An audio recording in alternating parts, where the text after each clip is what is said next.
అందరితో సమయం గడపటం మా సొంత కుటుంబ సభ్యులతో సమయం గడిపినట్టు అనిపిస్తుంది. ఆ ప్రేమ ఆప్యాయత వేరేది.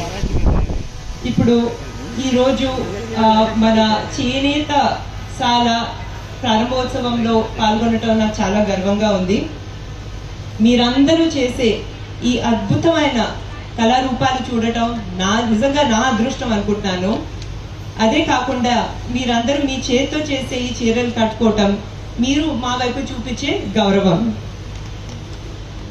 ఇప్పుడు మన చేనేత గురించి మాట్లాడాలంటే మా కుటుంబం ఎల్లప్పుడూ చేనేత కార్మికులకి సపోర్ట్ చేసి సహకారం ఇచ్చే కుటుంబం. ఎప్పుడు మీ గురించి ఆలోచించే కుటుంబం.